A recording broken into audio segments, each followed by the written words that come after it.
민원련의 미디어 탈곡기.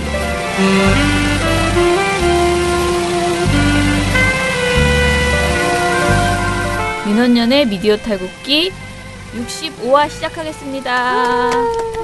예, 오늘 이봉호 활동가가 없습니다. 그래서 저희 둘이 진행하게 됐습니다. 저는 민원련의 김원경 사무처장이고요. 미디어 탈곡기의 이장입니다. 네, 저는 부녀회장 배나은 활동가입니다.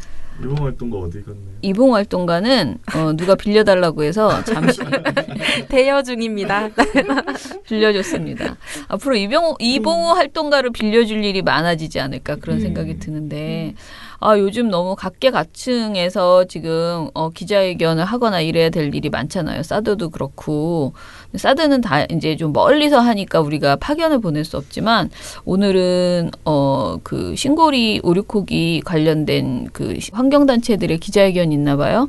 그런데 누가 나와서 언론 문제를 이야기를 좀 해주셨으면 좋겠다. 발언을 해주셨으면 좋겠다. 그런데 예전에는 당연히 저한테 무조건 나오라고 하더니 이제는 눈치를 팔살 보면서 누구를 좀 보내주십사 이렇게 이제 안 갈 것이라고 생각이 들었나 봐. 그래서 제가 그래서 이제 봉우 씨한테 맨 처음에 뭐 이제 와서 모르는 척을 해. 내가 배나은 리액션.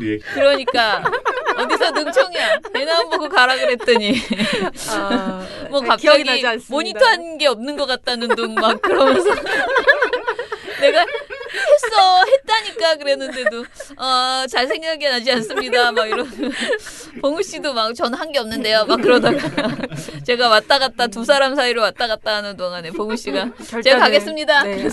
사실은 은인이라고 생각하고 있습니다. 마음속으로. 근데 봉우 씨는요 정말 연예인이에요. 진짜 막 안 한다 그러거든 처음에는. 네. 근데 갑자기 딱 나가잖아요. 그러면 정말 얼굴을 들을 수 없을 정도로 너무 창피하게 너무 열심히 해. 열연. 그게 사람마다 타입이 있는데요. 네. 저는 그런 발언 현장에 가서도요. 저는 지금이랑 똑같이 말하거든요. 여러분 막 이런 거 안 해요. 그냥 뭐 민원연에서 왔습니다. 뭐 이렇게 그냥 조용조용하게 얘기하는데 그 보우 씨는 갑자기 그 정말 연예인 그거를 또 다 있는 것 옛날에 같습니다. 국정교과서 촛불 때 그때 생각나요? 있었어요, 나은 씨? 네, 그때 그 조그맣게 촛불 했던 그때 보고서 정말 깜짝 놀랐어요. 그죠? 네. 아니, 그러니까 갑자기 락스타처럼 여러분 안녕하십니까? 네, 진짜 여러분 막 이러면서 근데 발언을 너무 잘했거든요. 네, 발언 내용이 정말 훌륭했어요. 그러니까 막 마치 그것만을 위해서 계속 준비했던 사람인 것처럼 쫙 나가서 하는데 어머 저 사람은 저걸 해야 돼. 근데 나은 씨는 그렇게 생각하잖아. 근데 나는 너무 창피한 거야. 그래서 막 긁으면서 왜 저래 오늘 완전 히트 쳐서 지금 그 앞으로 환경단체에서는 이봉호만 찾게 될 것이라는. 오늘도 그런. 분명히 그러고 돌아올 겁니다. 네. 모든 이들이 다 모든 문제는 언론만 해결하면 되는구나 이렇게 해놓고 들어올 것이라고 생각이 듭니다. 네. 자, 그래서 우리 둘이서 열심히 털어보는데요. 김어준의 파파이스 중 MBC 김민식 PD. 정철훈 그 미디어오늘 기자가 쓴 손석희 저널리즘이라는 책이 있어요. 손석희 저널리즘의 출발은 이 1980년대, 1987년, 86년 이때 신군부 시절에 부역 언론인이라는, 그러니까 그 당시 손석희 주말 뉴스데스크 앵커로서 진행을 할 때 광화문 광장에서는 이제 막 그 열사 분신 막 이런 그 사건이 있을 때, 근데 그 어떤 이 쓰라린 어떤 그 자괴감을 손석희 선배가 가지고 있었고, MBC는 안 봤나 공수면 충분 시청자 외든 돌렸나. 그러니까 많은 사람들이 그럽니다.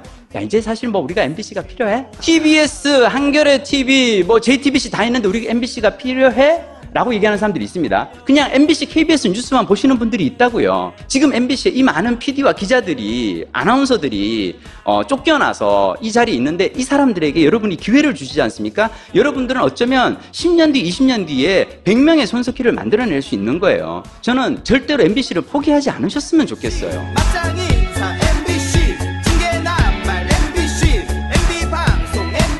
손석희 저널리즘 그 책의 마지막에 MBC 지금 현 김장겸 체제의 목적은 MBC 정상화를 바라는 많은 시민들이 MBC를 욕하고 포기하게 만드는 것이라고요. 이것이야말로 보수 야당과 보수 세력들이 바라는 것이에요. 절대로 MBC를 포기하지 않으셨으면 좋겠어요. 국민의 품으로 다시 MBC 프리덤. MBC 뉴스데스크가 또 성명을 발표했다고. 또? 아우 하면서, 지겨워. 네. 시민단체보다 더 열심히 성명을 그러니까 하시는 것 같아요. 맞아요. 네. 아 뉴스 왜 이렇게 성명을 뉴스데스크의 성명. 자, 일단은 내용이 29일에 그 MBC가 근로감독에 착수했잖아요, 지난달에. 근데 고용노동부가 감독 기간을 단 나흘 연장했습니다. 근데 이 나흘을 연장했다고 해서 MBC가 난리가 난 거죠, 이제. MBC에서 이것이 또 하나의 엄청난 그 꼼수인 것처럼 이제 이야기를 했어요. 그런데 또 막 언론 탄압한다고. 네, 그렇죠. 그 봉우 씨 표현은 이겁니다. 사측의 대변인으로 전락한 MBC가 난리가 났다. 이런 내용인데요. 일단은 내용이 특별 근로감독 연장 표적 조사 거부라는 제목의 보도예요. 7월 10일 보도인데요. 아, 이게 제목이 표적조사 네. 거부. 네, 이게 표적조사 거부가. 그런데 앵커가 뭐라 그러냐면은 문화방송은 표적 사찰이라며 감독기간 연장을 거부한다고 밝혔습니다. 이경민 기자입니다. 문화방송은 표적 사찰이라며 감독기간 연장을 거부한다고 밝혔습니다. 지금 방금 그리고 초반에 성대모사 좀 하시냐. 아나운서 소리. 이경미 기자는 이에 대해 문화방송은 이는 감독을 넘어선 특별 근로사찰이며 공영방송 MBC를 장악하려는 정치 권력의 의도에 맞춘 표적조사라고 반발했습니다. 문화방송은 또 고용노동부의 특별 근로감독이 매우 편파적으로 진행되고 있다고 밝혔습니다. 이런 이야기들을 자막이 엄청 커요. 진짜 사측의 그 입장이. 종편처럼 막 자막. 네네. 오. 큼지막한 자막과 함께 그대로 읽었습니다. 특히 지난 12일 동안 MBC에 대해 전방위적으로 조사를 해놓고 기간을 더 늘리는 것은 현 경영진을 기소할 어떤 자료가 나올 때까지 조사하겠다는 의도가 아니냐고 지적했습니다. 문화방송은 또 고용노동부의 특별 근로감독이 매우 편파적으로 진행되고 있다고 밝혔습니다. 근로감독관들은 회사가 자료를 제출해도 제대로 기재하지 않는 반면 제소한 민노총 산하 언론노조 MBC 본부 관계자들로부터 표적 탄압을 위한 수사 자료를 모으고 있다고 밝혔습니다. 라고 주장했습니다. 그러니까 이게 다 뭐냐. 그 자기네들이 낸 자료는 제대로 안 보면서 MBC 본부 관계자들로부터 자료를 계속 모으고 있다라고 주장을 합니다. 그런데 이거는 당연한 것이 근로감독이니까요. 네. 당연히 그 제소를 한 노동자들의 입장을 당연히 수집해 양쪽을 다 수집하는 건 당연한데 근데 제가 충격적이었던 게 MBC 성명이 얼마나 황당하냐면요. 이런 말이 있어요. 또 영혼 없는 국가 공무원들이 정치 권력과 홍위병 언론노조가 규정한 언론계 블랙리스트 탄압에 동원되고 있다며 이는 민주주의가 아니라고 지적했습니다. 보도인데 보도에 그대로 나왔어. 어머, 성명에서 보도에서 진짜 읽어줬어요. 이런 말을 해요. 네. 대박이다. 영혼 없는 국가 공무원들이 정치 권력과 홍위병 언론노조가 규정한 언론계 블랙리스트 탄압에 동원되고 있다며 이는 민주주의가 아니다. 북한 뉴스인 줄 알았어요. 그러니까요. 이 멘트가 그대로 붙었습니다. 그래서 제가 확인했어요. 이거 뭐가 잘못 쓴 거 아니야? 이봉우 씨가 막 이렇게 따다 붙여가지고 말이 안 되는 소리를 지금 막 붙인 거 아니야? 자유한국당 논평 이런 거 네네. 붙였나? 조선중앙TV. 네, 네. 문화방송은 정치 권력의 방송장악 음모를 분명히 인식했다며 특별 근로감독 기간 연장을 거부하기로 하고 표적 수사로 이어질 편파 조사를 중단하라고 촉구했습니다. MBC 뉴스 이경미입니다. 네. 이렇게 전했습니다. 네. 정말 대단하지 않습니까? 뭐 이거 또 우리 반박을 좋아하는 이봉우 활동가가 잔뜩 네. 반박을 해놨습니다. 네. 온통 왜곡과 망각으로 얼룩져 있다고 지적을 했는데요. 일단은 지난 12일 동안 전방위적 조사를 해놓고 기간을 더 늘리겠다고 했다 그랬잖아요. 그러면서 그 경영진들이 하는 주장이 형 경영진을 기소할 어떤 자료가 나올 때까지 조사하겠다는 의도가 아니냐 이렇게 지적을 했는데 이것에 대해서 미디어스에서 인터뷰가 있었더라고요. 그 고용노동부 서울 서부지청 박태영 근로감독관이 지난 29일에 미디어스와 인터뷰를 했는데요. 이때 일반적으로 특별 근로감독이 2달이 걸린다. 그런데 이것이 단편적인 사건이 아니라 시간이 좀 더 걸릴 수도 있다. 그러나 가능한 빨리 하려고 하는데 MBC가 자료를 늦게 제출하면 근로감독기간을 연장할 가능성도 있다라고 인터뷰를 했었더라고요. 그런데 그렇게 따지면은 오히려 지금의 감독은 오히려 통상적인 특별 근로감독 기간보다 기간이 매우 짧고 그러네요. 그런 상황에서 MBC가 비협조를 하다 보니 어쩔 수 없이 기간이 연장될 수밖에 없다라는 것을 보여주고요. 그리고 더 웃긴 거는 MBC 본부가 주장한 게 있는데요. 자료 제출 요구를 사측이 거부하거나 부실한 자료를 제출했고 책임자 출석 요구도 거부를 했다고 합니다. 게다가 그 MBC가 특별 근로감독 업무를 수행 중인 감독관과 노동조합원이 만나는 장소 있잖아요. 그거를 계속 방송 카메라로 촬영하면서 체증을 하다가 들켰다고 합니다. 와, 무슨 또 경찰도 들켰어? 아니고. 네. 근데 그러니까 지난달 30일부터 MBC 사옥 내에 마련된 특별 근로감독실 앞에 카메라를 설치해서 근로감독관과 부당노동행위 피해 사실을 진술한 조합원들을 촬영을 했다고 합니다. 근데 이건 너무 비열하네요. 그죠? 대박이다. 네, 그래서 30일부터 10일까지 관련 보도가 전혀 나오지 않았는데 이것을 촬영한 목적이 도대체 무엇이냐? 이것은 정말 체증일 뿐이다라는 것이고요. 근로감독관이 카메라 철수를 요구했는데 MBC가 묵살했대요. 그런데 노조가 지난 5일에 강력하게 항의를 하자 그제서야 촬영을 중단했다고 합니다. 이런 자들이 과연 고용노동부를 향해서 근로사찰이며 표적조사라고 말할 자격이 있는가 그런 생각이고요. 그다음에 MBC의 부당 노동 행위 이거는 뭐 우리가 너무 많이 말을 해서 더 이상 말할 것이 없고 다만 제가 아까 말한 고용노동부 공무원을 향해서 영혼 없는 공무원이라고 말한 것과 언론 노조를 정치 권력의 홍위병이라고 말한 것은 분명한 명예훼손이기 때문에 걸어주세요.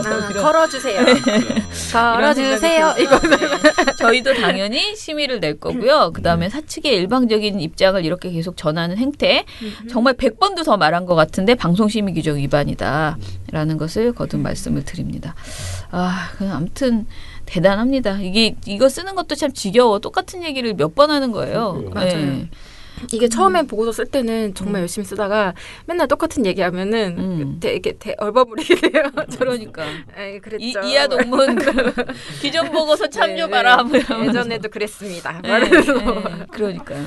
자, 나머지 하나 보고서 나온 거는요. 사실 또 우리 원전 이야기예요. 지금 우리가 지금 환경단체 아닌가 혼동이 될 정도로 하루 종일 모든 보고서가 환경 문제로 지금 되어 있는 상황이에요. 그래서 여러분들의 관심은 굉장히 정치 다른 것들도 많지만 사실 저는 환경 이 탈원전 이 문제가 오늘 제가 이거부터 제가 먼저 말씀드릴게요. 오늘 나갈 보고서에 차명진 씨가 뭐라고 했냐면요. 왜 우리가 이 탈원전을 우리가 이렇게 주의 깊게 봐야 되는지 말을 할 수 있는 단초가 될 수 있다고 생각하는데 7월 10일 MBN 뉴스와이드에서 차명진 전 새누리당 의원이 나와서 문재인 정부의 원전 백지화 정책으로 인해서 전기요금이 50% 인상된다라고 주장을 했대요. 이게 우리에게 제보가 10명이 넘게 똑같은 내용의 제보가 들어왔습니다. 아마 이게 어떤 그 사이트에서 많이 화제가 되면서 보신 분들이 또 넣고 저희에게 이렇게 하신 것 같아요. 그러니까 이런 발언을 했다는 거, 차명진 씨가 이런 발언을 했다는 게 알려진 것 같은데요. 저희가 확인을 해보니까 차명진 씨가 실제로 뉴스와이드에 출연을 해서 7월 10일에 출연을 해서 그 문 대통령이 취임 60일을 맞아서 그동안의 행보를 평가하는 자리에서 문 대통령은 지금은 지지율이 높지만 언제라도 다른 문제가 터질 수 있다. 그리고 그 터지는 것이 탈원전 정책이 될 것이다라는 식으로 얘기를 한 거죠. 왜요? 그래서 전기요금이 50% 상승할 것이기 때문에. 뭐라고 했냐면 정확한 워딩이 이건데요. 참 이상하게 제가 볼 때는 문재인 정부 2달 동안 상당히 결정적인 실수가 많았어요. 인사절벽 뭐 다 아시다시피 그리고 원전 폐기도 이것이 제대로 폐기 이미 했고 자 이거 제대로 폐기 이미 했고는 신고리 원전 1호기 그 얘기하는 것 같고요. 5, 6호마저 폐기한다고 하는데 이렇게 하면 앞으로 5년 내에 전기료가 최소 50% 인상되거든요. 담배값 인상도 그 난리였는데 앞으로 어떻게 버틸지 라고 말을 했습니다. 50% 오른다는 건 뭘 근거로 그렇게 얘기하는 거예요? 근거 없습니다. 네. 6월 20일 JTBC 뉴스룸 팩트체크 국책연구기관인 에너지경제연구원의 분석 결과입니다. 2030년에 발전 비용이 2016년 실적치 대비해서 21% 증가할 것이다. 이렇게 추정이 됐는데요. 이를 저희 팀이 연 단위로 나누고요. 다시 한 가구가 부담할 액수로 단순 계산을 해봤더니 1년에 한 가구가 추가로 부담해야 될 액수 8,367원이 나왔습니다. 네, 그러니까 이제 8,300원이면 결코 이제 폭등이나 급등이라고 보기는 좀 어려울 것 같은데. 그러니까 한마디로 말해서 탈원전 정책을 펼치면 전기요금이 50% 인상된다라는 어떤 헛 구호를 외치는 것이죠. 선전하는 거죠. 선동하는 그러니까 반대하게 하는 거. 선전선동의 구호를 외치는 것인데 게다가 되게 무식하게 5, 6호를 폐기한다고 하는데 5, 6호는 폐기하는 게 아니고 아직 안 지었는데 네, 이런 이야기를 건설을 지금 중단도 아니죠. 봉우 씨의 오늘 보고서의 핵심이 그거잖아요. 중단이 아니고 일시 중단.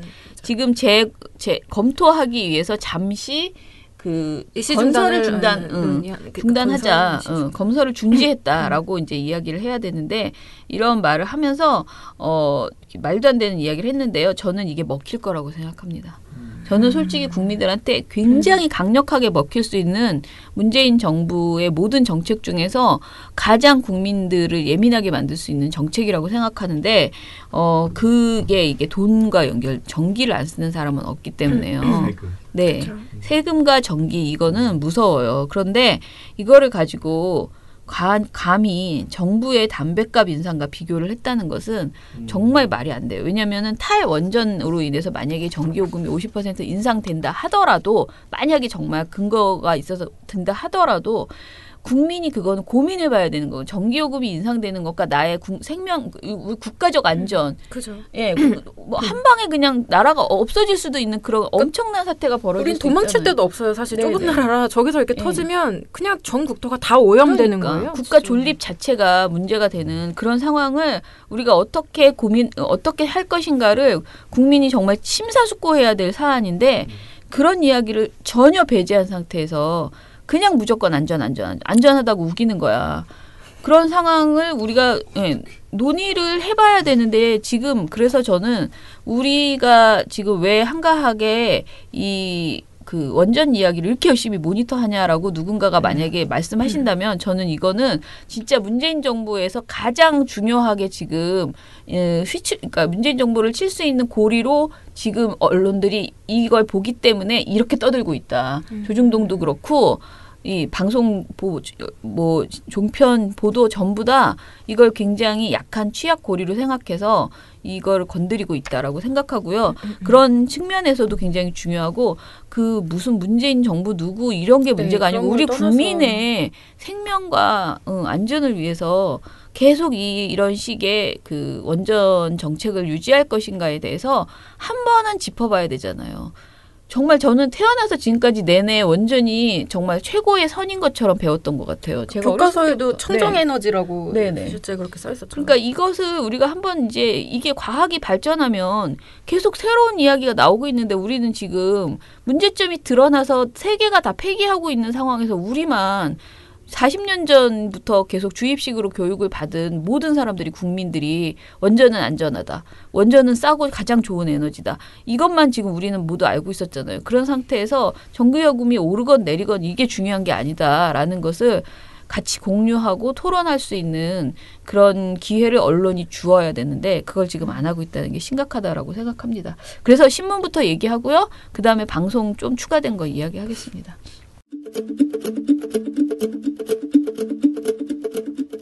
신문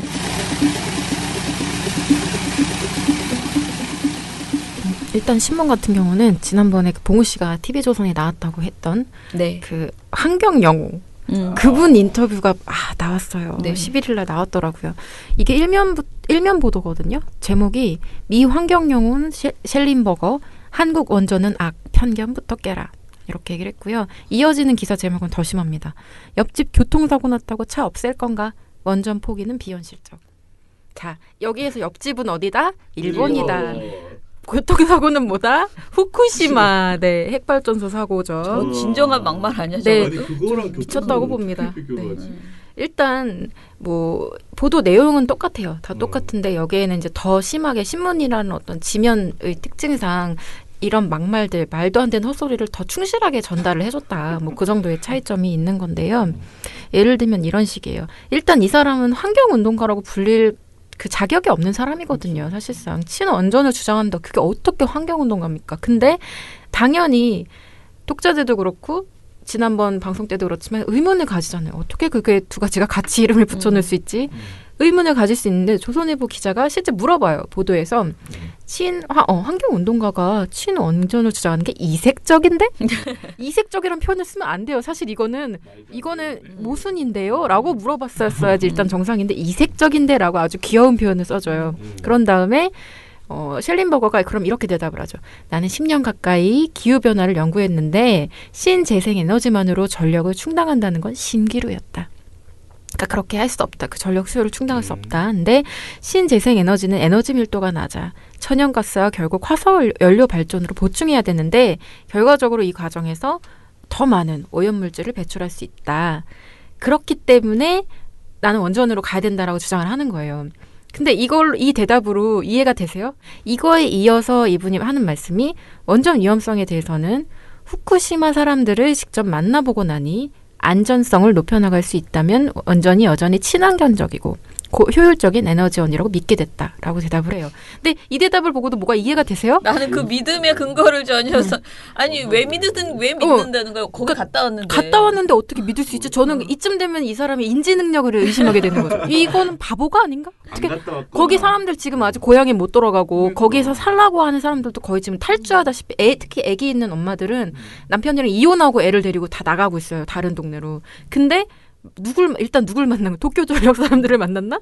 누굴 만났는지 이런 믿음을 갖게 됐는지 아무것도 설명이 안 되는데 일단 조선일보는 여기에 대해서 수긍을 했나 봐요. 마음속 깊이 감명을 받았나 봐요. 대묻지 않고 그냥 아하 알겠습니다. 이러고서 넘어가요. 같이 믿습니다. 네네. 감동한 거죠. 그런 다음에 셸린버거가 또 무슨 말을 하냐면 아까 말한 그 제목으로 뽑았던 교통사고 얘기를 드디어 합니다. 옆집에서 교통사고가 났다고 차를 없앨 수 있는 거 아니냐. 원전 포기 정책은 현실성 없는 계획이다. 이렇게 얘기를 하는데 아까 말씀드린 것처럼 발생하면 돌이킬 수가 없는 그 핵발전소 사고와 이거는 그리고 심지어 한국만의 문제가 아니에요. 한국에 사고가 나면 전 지구적인 어떤 재앙이 되는 거예요. 그렇죠. 후쿠시마 사고가 지금 그렇게 된 것처럼. 근데 요거를 이렇게 부딪혀서 이렇게 나는 자동차 사고와 비교한다. 이건 명백하게 의도가 있는 거죠. 핵발전소 사고의 어떤 위험성을 축소해서 보여주는 상징적인 비유죠. 근데 이거를 그냥 기사 안에서 쓰는 거에서 그치지 않고 기사 제목으로 뽑아서 이 부분이 제일 감명 깊었어. 나는 이러면서 이걸 보여주는 거예요. 이런 나쁜. 아니 근데 그 조선일보 이런 교통사고를 너무 좋아하는 것 같아. 아니 그게 아니고 뭐가 있으면 교통사고라고 좋은 게 문제가 아니고 교통사고를 사실 하면 혼나는데 그걸 모르나? 계속 지금 혼나잖아. 교통사고 얘기할 때마다 혼났는데도. 어제도 뭐 교통사고 그러니까 뭔가 흔하게 일어나는 사고, 일상다반사인 사고라는 느낌을 주기 위해서 이런 묘사를 쓰는 것 같아요. 계속. 근데 참 그렇습니다. 그리고 교통사고도 크게 나면 크게 나요. 그죠. 교통사고도 그 종류에 따라서 돌이킬 수 없는 추돌사고들 이런 것들이 있죠. 요거랑 같이 얘기가 나오는 게 또 하나가 있는데요. 신고리 569 그 공사 건설 일시 중단 관련해서 이거를 정부가 강행하면 시공참여 업체들이 완전 손실을 엄청나게 본다. 요런 경제적인 피해, 시공업체들의 경제적 피해를 부각하는 보도들이 나오고 있는데요.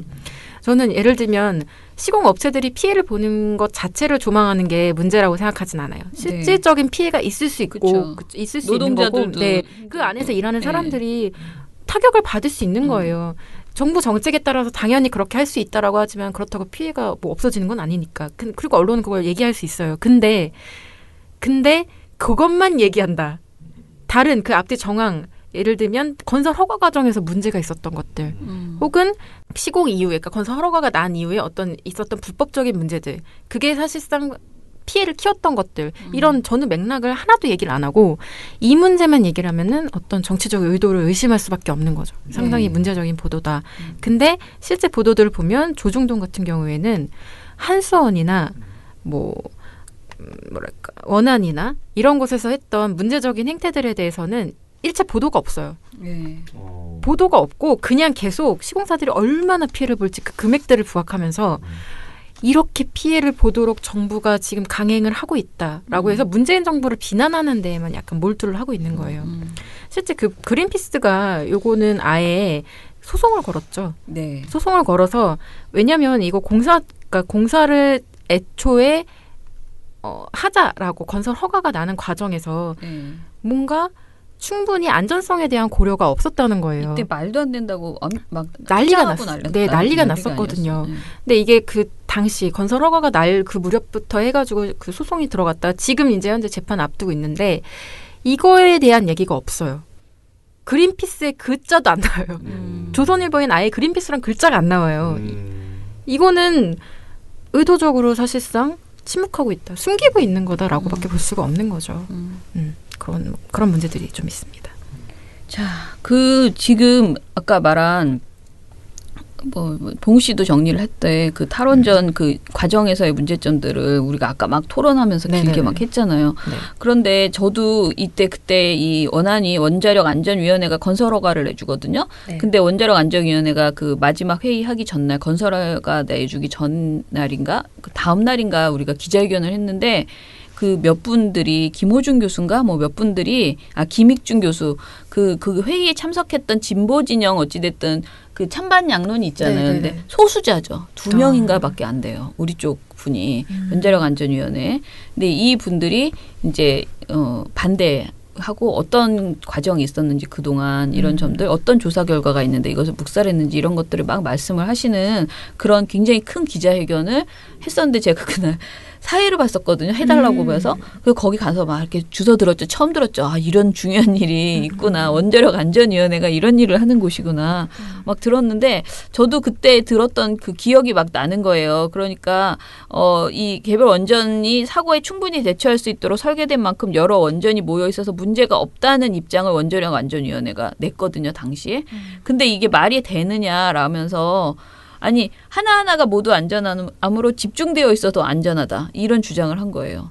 그 지역이 사실은 그리고 우리나라가 원전을 세울 수 있는 그런 지역도 아니고 특히 그쪽이 사실 그 지진이나 이런 것들도 굉장히 많이 날 수 있고 그러니까 여러 가지 문제가 그 당시에도 계속 지적이 됐었는데도 이런 부분을 전부 다 제대로 반영을 안 하고 그래서 우리가 핵 피아라는 말을 굉장히 많이 쓰잖아요. 그 피아 중에서 최고의 피아는 핵 피아, 마피아 여러 가지 마피아가 있지만 최고는 핵 피아라고. 근데 정말 그런 거 같아요. 기사 나오는 거 보면은 정말 입김들이 세구나 그런 느낌이 좀 들더라고요. 네. 그러니까요. 그리고 뭐 아까 그 봉 씨가 지적한 보고서에 보면 윤종호 국회의원이 지난 6월 한수원이 건설 허가가 나기도 전에 먼저 현장 공사를 했다라고 하더라고요. 그래서 신고리 오리코기 건설 현장에서 수직구 공사라는 것을 9개월 동안 진행을 했는데 이것이 한수원 측에서는 전원 개발 촉진법에 따른 임시 공사라고 했지만 그 공사가 실제로는 지름 13m, 깊이 67.5m에 이르는 대형 공사였고요. 원전 설비에 반드시 필요한 설비였다라서 이것은 본공사라고 이렇게 윤종호 의원이 이제 비판을 했습니다. 그리고 뭐 한수원이 건설 허가가 나기 전에 삼성물산 컨소시엄과 건설 계약을 맺었고 두산중공업과 그 주기기 계약도 진행을 했고 이런 점이 한수원이 절차를 거치기 전에 이미 건설을 결정해놓고 마구 추진하고 있었다. 그러니까 원안이가 막 이게 그런 거죠. 원안이는 우리 편이야라는 믿음이 있지 않고선 할 수 없는 행동인 거죠. 그러니까 원안이도 그렇고 정부도 이미 그 기조가 확실하니까 믿고 가는 거죠. 네. 그런 행동, 그러니까 사실 신고리 오리코기는 건설 허가 당시부터 모든 것이 문제가 있었고 안전성, 절차적 그러니까 합리성 이런 것들이 이미 상실되어 있는 상황이었고 이미 지금도 재판이 진행 중인 상황이고 이런 상황이기 때문에 문재인 대통령이 그 지금 말하는 뭐 국민 무슨 위원회예요? 갑자기 공론화위원회. 그 공론화위원회를 해서 이거를 다시 재론하자고 한 거잖아요. 그러니까 이게 충분히 굉장히 합리적인 방법이라는 거죠. 근데 이 3달을 멈추는 것에 어떠한 돈이 이제 든다라는 것인데 그 돈이 아무리 많이 들어도요. 그죠. 일단은 짓고 나서 그걸 어떻게 부시는 것보다는 안 드는 거잖아요. 그리고 막말로 왜 그런 말들이 있잖아요. 그러니까 조금 이거에 대해서 미리 업체들이랑 사전 논의도 더 하고 네네. 그렇게 충분히 하고서 이렇게 해야지 갑자기 이러면 뒤통수 때리는 것밖에 더 되냐 막 이런 주장을 하는데 네. 그러면 계속 시공률이 올라가잖아요. 그렇죠. 시간이 지나면 차라리 지금 조금이라도 1분 1초라도 더 빨리 일시 중단 논의하자라고 하는 게 더 합리적인 거죠. 예, 맞아요. 예, 정부가 오늘 신고리 5, 6호기 건설 잠정 중단을 결정했습니다. 정부는 오늘 문재인 대통령 주재로 열린 국무회의에서 이들 원전의 공사를 잠정 중단하기로 결정했습니다. 문 대통령 공약에 따라 건설 중인 원전들에 대한 건설 중단 여부를 검토하고 있는데 한국수력원자력 측이 공사 속도를 오히려 높이자 내린 결정입니다. 그래서 그런데 이제 지금 봉 씨 보고서에서 비판한 것은 뭐냐면요. 좀 전에 이제 나은 씨가 하다가 우리 얘기는 이렇게 문제점이 되게 많은데요. 한수원의 문제점을 조중동이 보도를 안 하는 거예요. 그죠. 네. 아까 말한 것처럼 원안이 한수원에 대한 비판이 없고 정부 비판으로만 다. 네, 그 문재인 정부만, 그러니까 정부라고 하면 좀 그래. 문재인만 비판하고 그죠. 있는 거예요. 탈핵 의지를 보이는 문재인. 내가 아까 우리가 얘기할 때 한수원도 정부였더니 한수원 정부가 아니에요. 그래서 그게 다 우리가 보기에는 국민들이 보기에는 원안이나 한수원이나 다 사실은 공기업이고 사실 한수원 공기업이고. 100%잖아요. 예. 그런데 그걸 분리시켜서 언론에서는 오로지 이것의 모든 책임은 문재인 정부. 그리고 그동안 잘 진행하던 것을 한수원은 피해자. 그렇지. 같은 그런 느낌으로 보도를 하더라고요. 게다가 이제 이걸로 인해서 이제 기업이 피해보죠. 노동자가 피해보죠. 그러면 그 모든 비판의 화살은 다 문재인 대통령한테 갈 수밖에 없게 지금 그런 구도로 지금 보도를 하고 있는 상황인 거죠. 그래서 방송 보도에서는 뭘 지적했냐면요.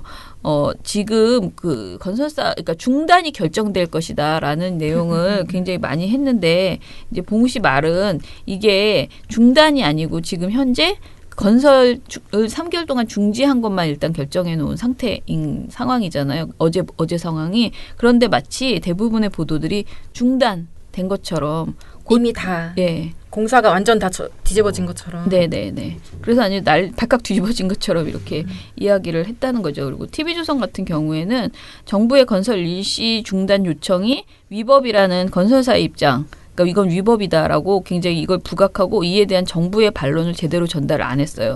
그런데 이제 그 정부의 반론들이 산자부 반론이 이런 거예요. 에너지법 제4조 3항에 의해서 에너지 공급자와 에너지 사용자는 국가와 지방자치단체의 에너지 시책에 적극 참여하고 협력해야 한다라고 되어 있어서 공기업인 한수원에 대한 일시 중단 협조 요청이 위법한 것이 아니다라고 산자부는 주장을 하고 있는데요. 이것은 이제 건설사들은 아니다. 이건 위법의 요소가 있다라는 이제 이야기를 하는 거고 국책 사업을 쉽게 결정해서는 안 된다는 견해가 있다라고 보도를 했어요.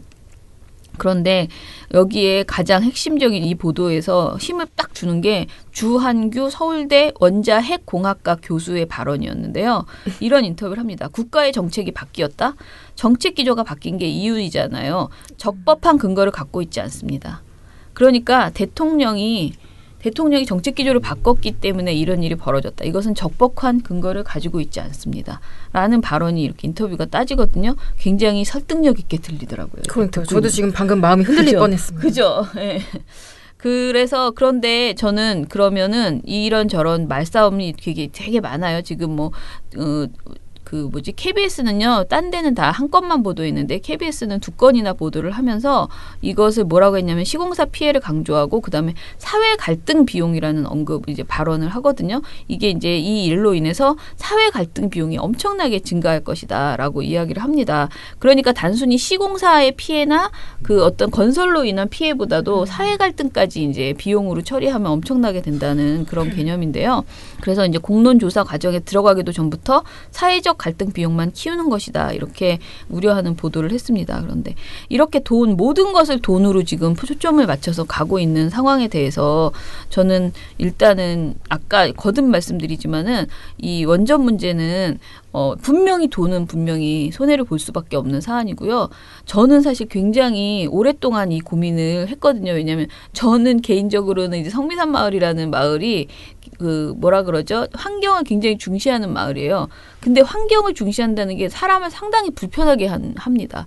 모든 생활이 다 불편해지고요. 그리고 되게 비싼 비용을 지불해야지 되고요. 그리고 에어컨도 틀지 말아야 되고 전기 자체를 사실은 전기를 싸게 살려고 생각하시면 안 되고 전기를 안 써야 돼요. 전기를 줄여야 돼요. 그래서 환경을 생각하는 삶을 산다는 것이 불편한 일인 건 확실해요. 그래서 저는 오랜 시간 동안 차분하게 공부하면서 이것을 나에게 체화시켜 나가야 되는 시간이 필요한 일이라는 생각이 좀 많이 들었어요. 그래서 이거를 그냥 무조건 이렇게 해야 해라고 말하면요. 모든 국민이 반발할 수밖에 없고요. 전기세가 50% 올라가. 이 정보만 전해주는 상태에서는 절대 탈원전에 찬성할 국민은 없다라고 저는 생각을 합니다. 근데 왜 우리가 이렇게 갑자기 이런 이야기를 하는 게 아니고 제가 계속 외국도 원전 정책을 다 폐기하고 있는 상태이고 그리고 이 탈핵은 우리 사회의 모든 패러다임을 바꿔야지만 가능한 일이기 때문에 이것에 대해서 언론의 역할이 너무너무 중요하다는 거죠. 저는 두 가지인데요. 문재인 정부가 이 정말 너무나 복잡하고 힘겨운 일이 될 텐데 이번 일이 이것에서 장단기적으로 발생하는 문제들을 일단은 다 해결책을 제시해 줘야지 되고요. 아까 말한 가이드라인 정부 정책 기업이 받을 손해 이런 게 있을 텐데 그것을 어떻게 배상할 것인가 이런 것 가이드라인도 합리적으로 제시해 줘야 돼요. 먼저 욕먹기 전에 사실은 빨리빨리 제시를 해야 되고요. 그런데 그 무엇보다도 국민과의 소통 그리고 정보 공개 그동안 원안위에서 꿍 하고 갖고 있었던 그 정보들 이런 것들을 다 공개해 줘야 되는 거죠. 그래서 이게 위험한 것이었구나. 우리가 몰랐구나라는 것을 사실은 드러내줘야지 된다고 생각하고요. 하다못해 핵발전소를 가동하더라도 그게 위험하다는 걸 우리가 알고 써야 되는 거죠. 예. 모르고 정말 안전한 청정에너지지 이렇게 쓰다가 그렇게 되면은 정말 그러니까. 그리고 언론사들이 이 국민에게 이 원전에 대한 문제의식과 환경에 대한 인식 이런 것들을 줘야 되잖아요. 근데 하나도 안 주잖아요. 주지도 않으면서 제가 보기에는 진짜 이거는 딱 그 결론이 그건데 탈원전을 터부시하고 있다. 돈 얘기만 계속하면서 그래서 이건 일방적인 찬핵 보도이다. 찬핵 보도죠. 그냥 반핵에 대한 이야기는 1도 나오지 않아요. 근데 그렇게 비용을 얘기하면서 재해가 일어났을 때 그 복구 비용 그런 부분에 대해서는 또 얘기를 안 해요. 그렇죠. 비용을 그건 산정조차 할 수 없고 맞아요. 그러니까 정말 최소한의 것들 있잖아요. 진짜 정말 아주 최소한의 그러니까 가시적으로 보일 수 있는 그 복구 비용들만으로도 거의 천문학적인 수준인데 그거에 대한 얘기 또 있지 않아죠. 그러니까 사고가 일어나지 않는다라는 얘기만 반복하고 있는 거예요. 생명이 다 끝나버리네. 그러니까요. 근데 제가 태어나서 벌써 엄청 전지구적으로 일어났던 그 체르노빌 사건하고 후쿠시마 사건 제가 제 일생에 벌써 2번 일어났는데 이게 이걸 안 일어난다라고 어떻게 말할 수 있지? 그리고 요즘은 자꾸 그 지진 때문에 그쪽 그 동해안 쪽이 위험하잖아요. 너무 불안해서 한번 이게 지진이 그 원전 정책을 처음에 만들 때보다 훨씬 많아졌잖아요. 자주 오잖아요, 요즘. 그래서 여러 가지 측면에서 다 그러니까 우리가 가지고 있는 걱정과 고민을 다 정부가 오픈해서 이거는 이렇다 저건 저렇다 이런 것들을 정보를 아무튼 줘야 되고요. 그래서 이 핵피아들의 단단한 어떤 비밀 이거를 문재인 정부가 일단은 우리에게 좀 공개해 줘야지 될 것 같고 그리고 가장 큰 문제는 언론입니다. 공론화를 방해하고 있다. 네, 공론화를 방해하고 찬반 논리와 정보 제공을 보여줘야 찬반 다 알려주면 돼요. 그죠. 찬성만 하지 말고 제발 반대의 논리는 무엇인지를 알려줘야 되는데 이거를 안 하고 약간 환경운동하는 사람들을 약간 이상한 사람인 것처럼 보도를 하잖아요. 그러니까 막 억지를 부리는 맞아. 무례배인 것처럼 막 이렇게 하고 몰상식하고 너무 과격해 막 이런 식으로 주장을 하는 거죠. 그런 문제들이 아무튼 있더라고요. 적폐 청산 가운데 가장 중요한 분야 중에 하나가 저는 언론 적폐라고 생각합니다.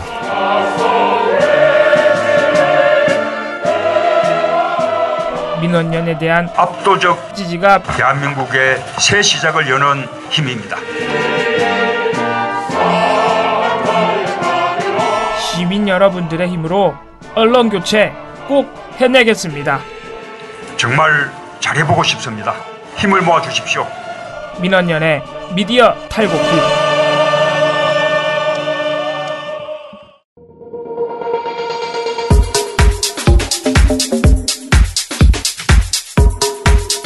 종편. 종편은 제가 원래는 그 추미애 대표에 대해서 이야기를 하겠다고 했는데 이거를 이제 파파이스에 가지고 나가려고 했는데 제가 오늘 또 파파이스 출연이 안 됐어요. 그러니까 너무 출연자가 많아서 저는 영상만 보내고 다음 주에 좀 길게 KBS, MBC 정상화 이거 가지고 이야기를 하겠다고 했습니다. 그런데 오늘 나갈 내용이 사실은 딱 아주 간단하게 말해서 그거예요.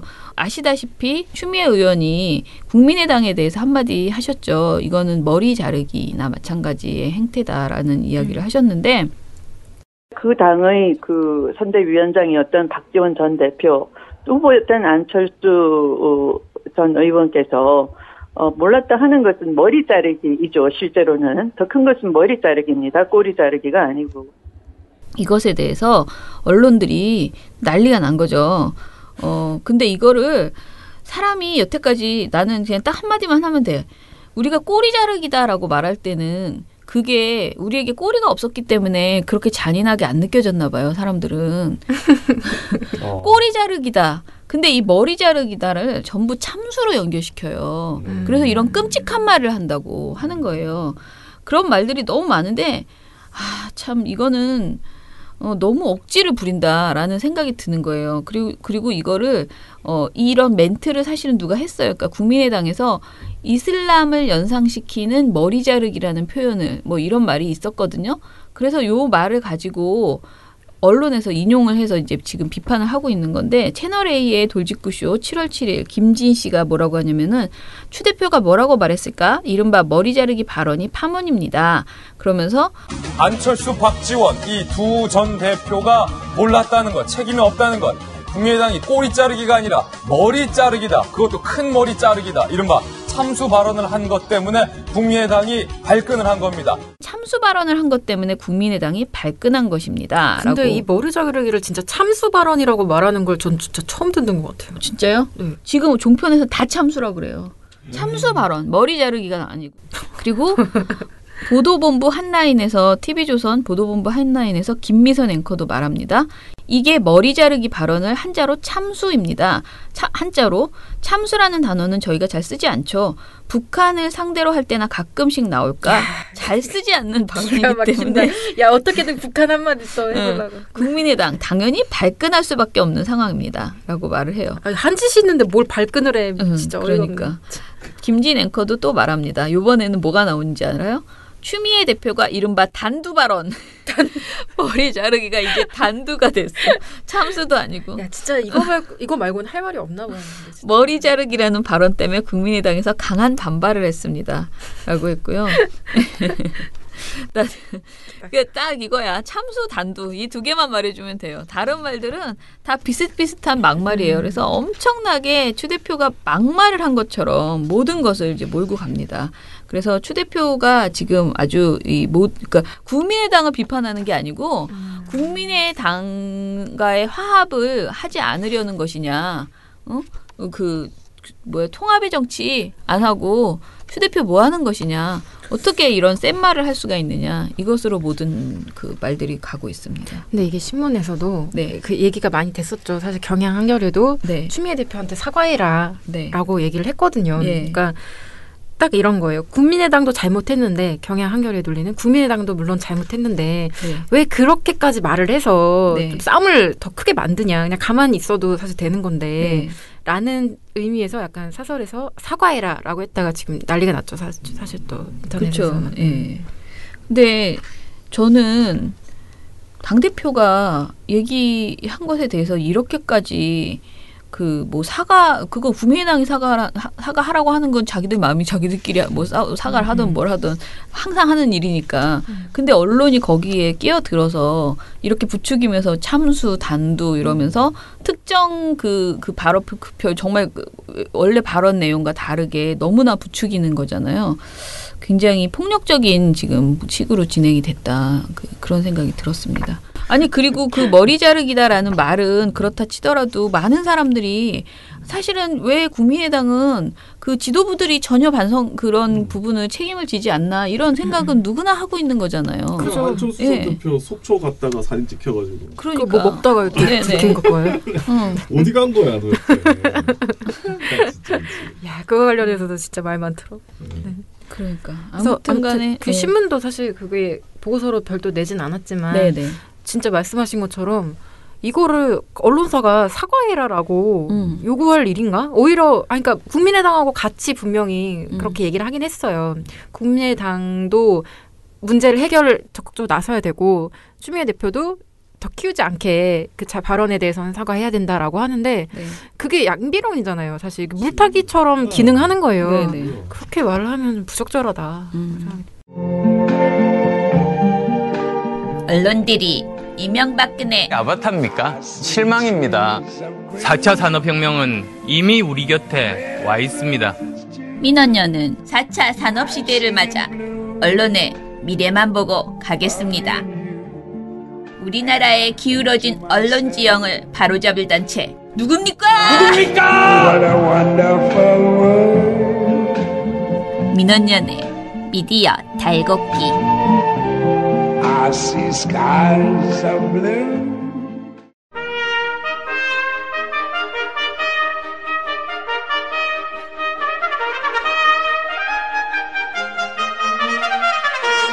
미보도 해봅시다. 오늘도 맞출 사람이 PD님밖에 없을 듯. 부담되는데. 아무 말이나 하시면 됩니다.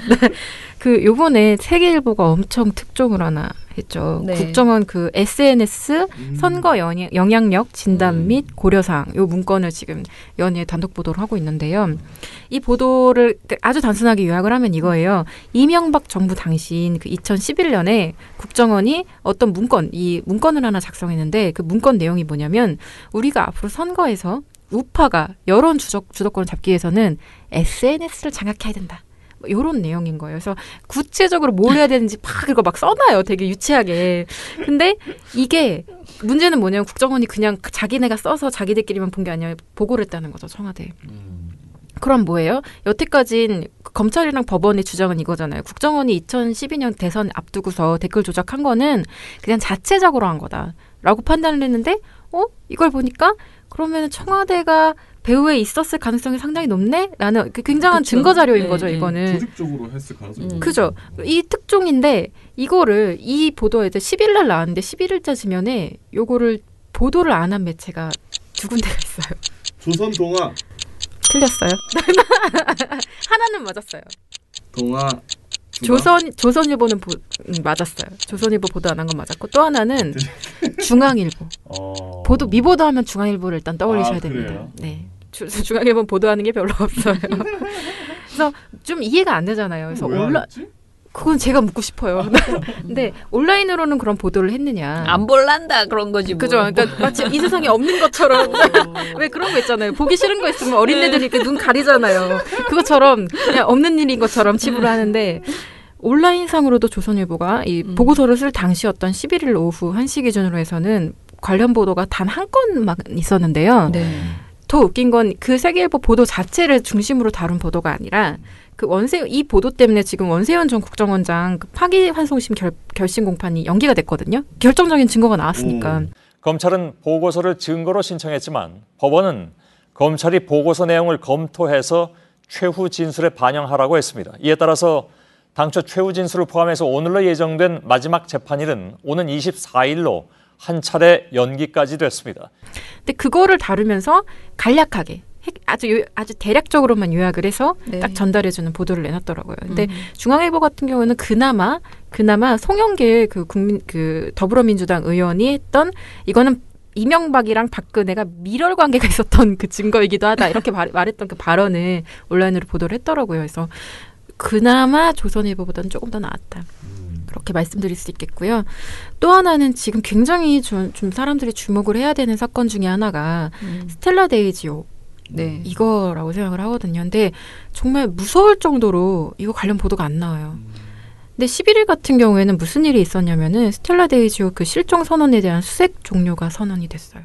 7월 11일 연합뉴스 TV. 지난 3월 남대 서양에서 침몰한 화물선 스텔라 데이지호의 실종자를 찾기 위한 정부의 수색 작업이 사실상 종료됐습니다. 실종자 가족들은 어제 아침까지만 해도 수색 종료에 대한 이야기가 전혀 없었다고 강하게 반발하며 수색 중단에 대한 책임 있는 답변을 듣기 위해서 강경화 외교부 장관의 면담을 요청한다고 밝혔습니다.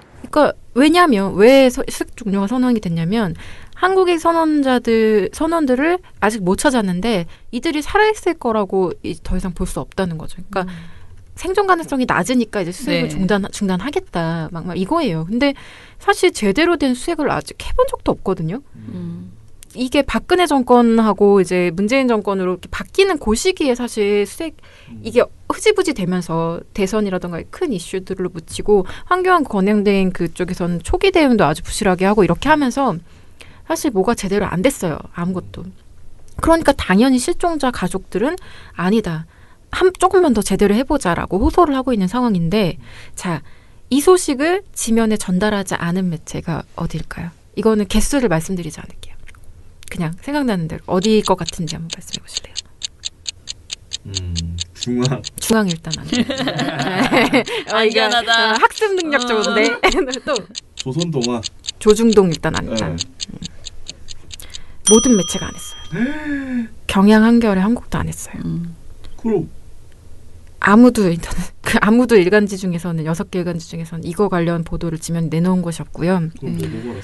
또 하나는 그럼 온라인으로는 했느냐?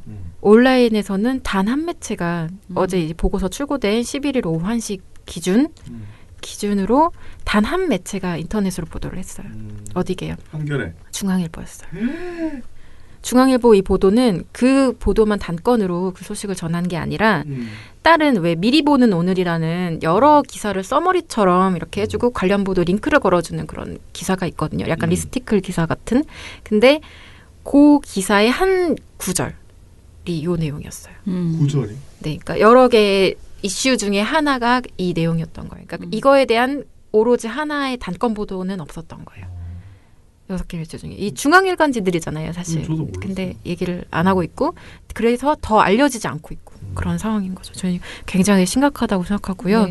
요거는 조만간 한번 별도의 보고서를 통해서 얘기를 해볼까 합니다. 그 이전 보도들까지 쭉 보아서. 자, 여러분들이 좋아하는 국민의당 이현주 원내수석 부대표 그 난리가 났었죠. SBS 미보도가 있어요? 네, 미보도가 있습니다. SBS 그 발언 있잖아요. 학교 비정규직 노동자들을 향해서 그냥 사실 옛날 같으면 그냥 아줌마들 이렇게 해가지고 조금만 교육시켜서 시키면 되는 거예요. 그래서 그냥 돈 좀 주고 이렇게 하면 되는 건데 솔직히 말해서 그 주의사라는 게 아무것도 아니거든. 그냥 어디 그 간호조무사보다도 더 못한 그냥 요양사 정도라고 보시면 돼요. 응? 그 짜는 진입장벽 정도가 미친놈들이야 완전히. 이런 식으로 아주 심각한 막말을 했는데 이거를 일단 보도하지 않은 매체가 한 군데 있고요. 그거 어디게요? 한 군데? 네, 한 군데 있습니다. 중앙. 이야, 맞히셨습니다. 뛰어나십니다. 학습 능력. 네, 그렇죠. 그 봐요. 안 한다? 그럼 중앙이다. 이렇게 하시면 돼요. 진짜 맞네. 네, 그죠. 자, 한 군데는 나머지는 다 보도를 했는데 보도한 매체 중에 한 군데가 약간 물타기성 보도를 했어요. 다른 사안과 요거를 이렇게 교묘하게 섞어서. 그건 어디였을까요? 한국일보? 땡. 한 번 더 기회를 드릴게요. 조선. 땡. 동아일보였습니다. 뭐였냐면 동아일보가 이 관련 사안을 전달한 보도 제목을 일단 말씀드릴게요. 채용 의혹, 제보 조작 함께 특검하자.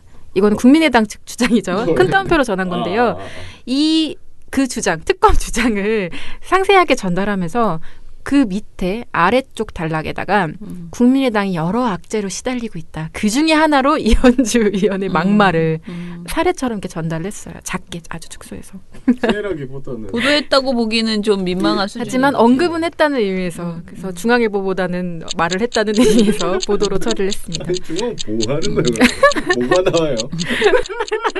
잘 모르겠어요. 중요한 거 다 안 돼. 자, 환경운동연합이 요번에 경북 울진에 있는 하늘원전 5호기 그 원자로 냉각제 펌프 고장 중지 사고랑 관련해서 10일 날 어떤 성명 같은 걸 냈는데요.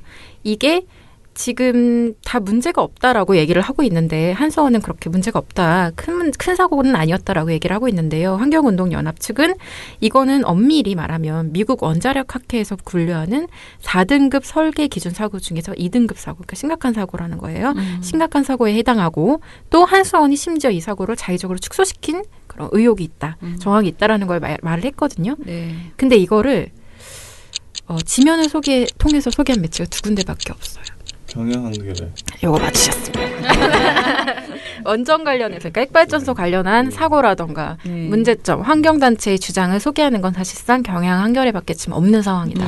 다른 매체들은, 한국일보도 포함해서 다른 매체들은 아예 보도를 안 해버린다. 그런 문제점들이 있습니다. 자, 그 공식이 좀 느껴지시죠, 이제? 네. 퀴즈는 여기까지였습니다. 네. 역시 과외 선생님이 잘 만나요. 네. 난리. 자, 제가 그 이현주 얘기가 나오니까 사실은 안 하려고 까먹고 있다가 또 생각났어요. 뭐냐면요. 그 이현주로 인해서, 발언으로 인해서 지금 SBS와 MBC 그리고 민은영까지 지금 불똥이 튀고 있다는 사실이. 아, 진짜요? 전 뭐 불똥 튀는 줄 몰랐는데. 뭐냐면 저희가 성명을 써야 될 일이 발생한 거예요. 네, 그러니까요. 아니, 자기가 성명을 쓰고 자기가 사과를 해야지 왜 우리가 성명을 쓰고 이 난리를 치게 하냐고. 뭐냐면요. 이현주 그러니까 김동철 국민의당 원내대표 있잖아요. 이분이 이현주 의원 발언 파문과 관련해서 모두 발언을 했거든요. 자기네 원내대책회의에서. 그런데 그 발언이 문제예요. 뭐냐면 11일 날 발언한 건데요. 뭐라고 했냐면 3주 전에 있었던 사적 대화가 뒤늦게 기사화된 배경이 방송 인허가권을 쥐고 있는 정권의 눈치를 의식한 것 아닌가 하는 생각이 들어서라고 말했습니다. 이거 사실관계가 다 틀린 것 같은데요. 네. 그러면서 또 뭐라고 그랬냐면, 또 그렇지 않아도 MBC에 대해서까지도 근로감독권 조사라는 이름하에 특별 감찰이 진행되고 있고 그 기일도 연장되었다고 들었다라고 해서요. 이거 자유한국당 노표 아니에요? 국민의당이 자유한국당보다 나은 게 대체 뭐예요? 그러니까. 네. 김동철 원내대표가 이렇게 두 가지의 발언을 했습니다. 그래서 지금 SBS와 MBC 노조가 다 지금 화가 났죠. SBS는 노조가 화가 난 게 아니고 기자들이 얼마나 어이가 없어요. 그러니까 지금 말한 것처럼 사실관계가 일단은 맞지 않아요. 그리고 이것이야말로 언론 노동자를 탄압하는 이런 행동인 걸, 말도 안 되는 소리를 하고 있는 거죠. 이게 3주 전 얘기가 아니잖아요. 사적 대화도 아니고. 예. 자, 뭐냐면은 이현주 의원에 대해서 SBS 보도가 잘못인 양 이렇게 이야기하는 것은 사실은 기본적으로 사과를 할 때는, 그러니까 반성을 할 때는 팍 엎드려서 사과를 하고, 책임을 져야 되는데, 주십시오, 이렇게 해야죠. 네. 그런데 그렇게 하지 않았다는 것이고요. 그 SBS 취재기자와 이현주 의원과의 통화는 학교 비정규직 파업과 관련한 발언을 한 다음 날 이루어졌던 것이고요. 사적 대화이긴 하지만, 그러니까 아니, 기자가 근데 정치인한테 전화해서 누나 잘 지내? 이게 아니라 저 의원님 이거 의견 어떠세요라고 물어보면 그게 어떻게 사적 대화예요? 그러니까요. 그래서 아무튼 파업과 관련한 발언을 한 다음 날 그의 발언 배경에 대해서 설명을 요청하면서 이제 된 우리가 알고 있는 최근에 그 시끌벅적했던 그 녹취록, 그것은 그렇게 된 것이고, 공당의 부대표가 사실 확인과 설명을 위해서 기자와 통화를 한 것을 어떻게 사적인 대화로 말을 할 수가 있냐는 거죠. 이것도 말도 안 돼. 그 기본 상식이 부족한 정치인으로서 지금 그 사람이 자기랑 진짜 친구인 줄 알았다는 거야. 그건 좀 안타깝네요. 친구. 그리고 취재 기자가 당연히 이런 황당한 말을 하면요, 다시 한번 거듭 물어봐야 되니까 궁금증을 풀고 정확하게 너의 입장이 정말 정확하냐라는 걸 확인하기 위해서 전화를 하는 것이고, 그리고 전화를 했는데도 계속 이런 이상한 말을 하니까 이런 말을 듣고 이거를 국민에게 알려야겠다는 생각을 하는 것은 정상 아닌가요? 우리가 예전에 개돼지 발언 때도 우리가 이거를 보도를 한 그 경향신문 기자가 대단하다고 우리끼리는 막 상도 주고 그랬지만은 그분이 너무 자연스럽게 전혀 조금도 고민하지 않았다. 이건 알려야 되는 발언이다. 네, 무조건 알려야 되는 발언이라고 그렇게 말을 했거든요. 저는 SBS 기자가 마땅히 해야 될 일을 했던 것일 뿐이다라는 점에서 아무튼 말도 안 되는 소리를 지금 국민의당은 너무 개소리라. 총체적 난국이에요. 이현주 의원만이 문제가 아니야. 그냥 바글바글 다 지금 총체적 난국에 있습니다. 그래서 저희가 이거를 MBC와 SBS, 일단 MBC는 저쪽에서 불똥이 튀어가지고 어쩌다가 자기네들한테까지 지금 맞은 그런 상황이 됐고요. SBS는 전사적으로 기가 막힌 그런 상황이 됐고요. 예, 그리고 그 와중에 민원연도 이거 하나 써줘야겠네. 이거 진짜 너무 화가 난다. 이런 내용이 돼서요. 지금 바쁜 와중에 누구한테 이걸 쓰라고 하나. 나는 진짜 지금 화장실 갈 시간도 없는데 지금 이런 고민에 지금 빠져 있습니다. 진짜 언론을 뭘로 보고. 그쵸. 예. 이제 어제 제가 토론회를 하면서 느낀 건데요. 이 새 정부가 제가 어제 갔던 토론회가 새 정부의 언론 개혁 우선순위 뭐 이런 제목이었거든요. 우선순위가 없어. 너무 다 중요해. 예. 다 난리예요, 난리. 그러니까 종편도 문제고 지상파도 문제고 진짜 그리고 우리가 계속 얘기하는 그 돈 받고 기사 쓰는 문제도 그렇고 뭐 한두 개가 아니어가지고 참 갈 길은 먼데 뭐 좀 하려고 그러면 다 언론 장악이라고 우기는 언론 장악, 언론 자유 침해 이런 햇소리 자기들은 언론 활동 그 성명서 쓰는 것밖에 안 하면서 부지런해. 열심히. 그런 짓을 하고 있는 우리가 아무튼 이제 마무리하고 내일은 저희가 방송 안 하고요. 되도록이면은 거기 생중계를 최대한 지금 오늘 고민해서 내일 저희가 드디어 동을 띄우는 KBS, MBC 정상화 시민행동 발족식을 아침에 하거든요. 10시 반에서 11시 반까지 하는데요. 굉장히 재미있는 내용도 많고 또 KM에서 제가 이번 발족식을 이제 기획하고 이제 사회를 보는데 그 과정에서 왜 이것을 하는가, 이것을 국민들에게 설득할 수 있는 그런 내용들로만 채워달라고 말씀을 드렸어요. 그래서 KM 그리고 시민단체 각계각층에서 KM에 대해서 정상화가 필요하다라는 부분을 제대로 알리는 목소리가 아마 담길 겁니다. 내일 그 생중계하는 내용을 저희가 생중계는 아니고 저희 미디어 탈곡기에서는 녹음해서 좀 시끄러운 건 편집하고 해서 깔끔하게 정리해서 그렇게 들려드렸으면 좋겠다 싶습니다. 예, 저희는 어찌됐든 저는 오겠네요, 내일. 미디어 탈곡기 이런 말은 안 하겠지만은, 예. 저희 68화가 다가오고 있습니다. 순위 올리는데 박차를 가해 주시기 바랍니다. 그러면 연장하기 위해서 내일은 번외로, 후회로. 네네. 한 번이라도. 68화 되는 날 특별 게스트를 좀 어떻게 해보든가. 좋아요. 그렇게 해봅시다. 네. 예, 그러면은 민원연 미디어 탈곡기 이걸로 마치겠습니다. 민원연의 미디어 탈곡기는 내일도 열심히 털어드리겠습니다. 탈탈탈. 안녕.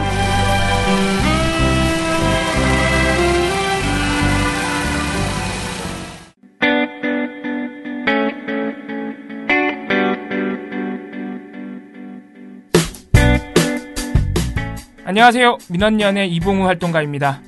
우리나라에서 언론의 문제는 민주주의의 문제입니다. 독재와 부패 기득권을 대변하는 언론들은 아직도 살아있습니다. 민주주의의 문제는 곧 우리 삶의 문제입니다. 사주의 입장을 반영한 권력의 욕심을 투영한 언론, 이들을 감시하려면 전문성과 꾸준함 그리고 투명함이 기초되어야 합니다. 민원연은 1984년부터 시민단체로서 언론을 감시해오고 있습니다. 민주언론 시민연합은 여러분의 소중한 후원으로 투명하게 운영됩니다. 민원연 후원으로 언론을 감시하고 견제하는 활동에 힘을 보태주세요. 민주언론 시민연합은 여러분의 소중한 후원으로 투명하게 운영됩니다. 회원 가입 및 후원 문의 전화번호는 서울 전화 02-392-0181입니다.